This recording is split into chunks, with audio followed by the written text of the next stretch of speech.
Πάμε ένα δυνατό γεια μετά από καιρό. Γεια! Αυτό είναι άλλο ένα βίντεο με ένα πολύ αγαπημένο βιβλίο, το οποίο έχουμε ξανασυζητήσει, αλλά θα ξανασυζητήσουμε. Για πάμε να το ξανασυζητήσουμε.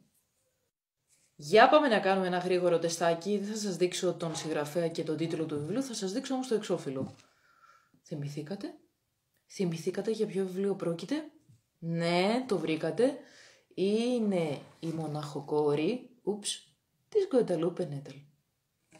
Για πάμε να διαβάσουμε και άλλες φράσεις που έχω ξεχωρίσει. Πολύ αγαπημένο βιβλίο.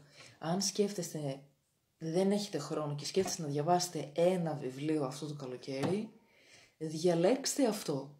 Είναι το ένα βιβλίο που πρέπει να διαβάσετε. Για το καλοκαίρι αυτό. Απόσπασμα πρώτο.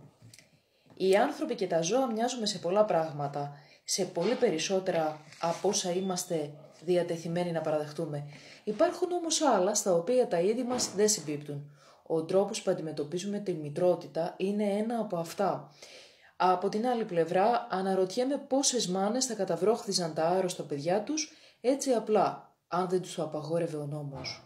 Έχετε δει ποτέ ζώο να τρώει το νεογέννητο μικρό του, να το καταβροχθίζει? Εγώ πολλές φορές. Μητέρα να καταβροχθίσει το παιδί της? Κι όμως υπάρχουν πολλές. Απόσπασμα δεύτερο. Αλλά μόνο όταν βιώσετε πλήρως αυτόν τον πόνο, θα μπορέσετε να βγείτε μια μέρα από αυτόν. Κάτσε ομοιοπαθητική. Πολύ ωραίο βιβλίο, να το διαβάσετε. Επόμενο απόσπασμα.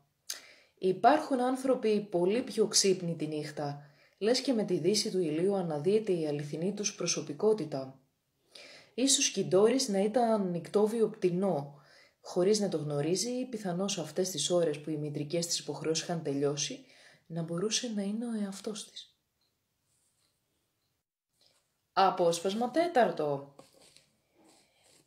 Το μόνο σίγουρο είναι ότι δεν πρόκειται να πεθάνει τις επόμενες ώρες. Μπορείτε να πάτε στο σπίτι σας το απόγευμα και να επιστρέψετε στη ζωή σας. Ένα ηρωνικό χαμόγελο πρέπει να έγινε διακριτό στο πρόσωπο της φίλης μου με το που άκουσε αυτά τα λόγια. Δεν υπάρχει γυναίκα που να γυρίζει στο σπίτι της μετά τη γέννα του πρώτου της παιδιού και να επιστρέψει στην προηγούμενη ζωή της, πόσο μάλλον κάτω από αυτές τις συνθήκες. Η μητρότητα αλλάζει την ύπαρξή μας για πάντα. Ήταν προφανές ότι αυτός ο νεαρός γιατρός δεν είχε υπάρξει ποτέ μάνα και δεν είχε καμία συναίσθηση γιατί μιλούσε. Μα δεν έχετε συναίσθηση γιατί μιλάτε, μην μιλάτε, το κλείνετε. Καλύτερα να μασάς παρά να μιλάς, που έλεγε εκεί η Ατάκα από την υπέροχη εκείνη διαφήμιση. Απόσπασμα πέμπτο. Η Ινές άνοιξε τα χείλια και άρπαξε τη θηλή, λες και το έκανε ανέκαθεν.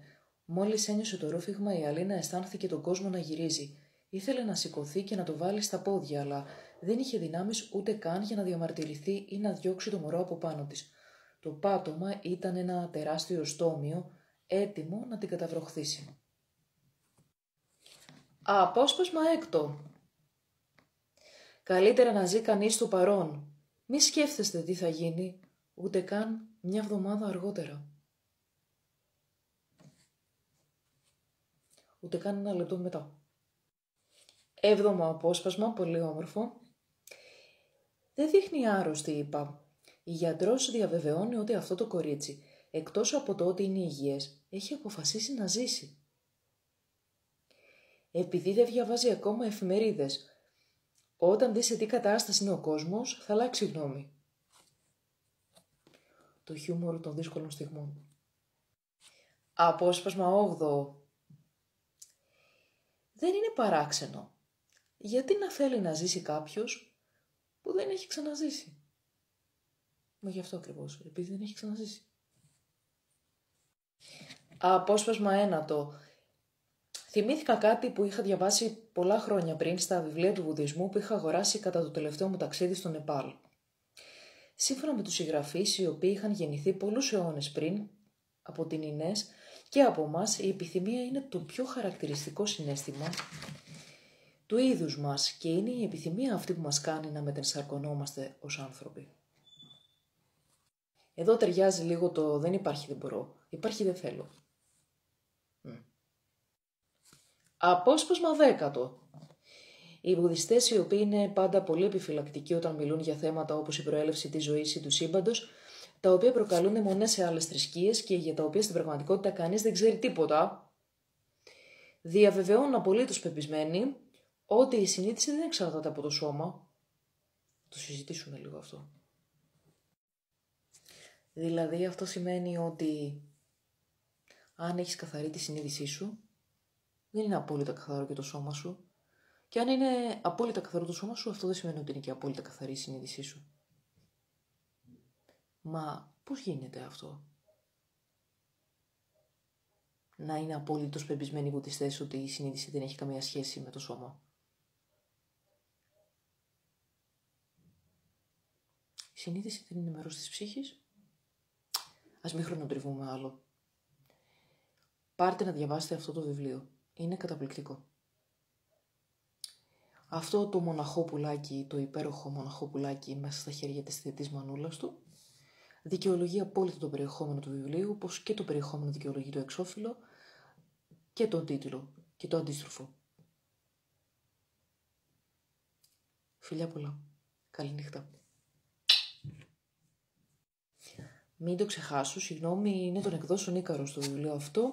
Η συγγραφέας του είναι η Γκουανταλούπε Νέτελ, ο τίτλος του η Μοναχοκόρη και είναι σε μετάφραση της Νανάς Παπα-Νικολάου. Είναι ένα υπέροχο βιβλίο, διαβάστε το. Διαβάστε το και θα με θυμηθείτε. Και θα θυμηθείτε και πολλά άλλα πράγματα που έχουν συμβεί στη ζωή σας και θα καταλάβετε τι είναι σημαντικό και τι είναι ασήμαντο. Αυτά. Από μένα και το υπέροχο βιβλίο μου, καληνύχτα.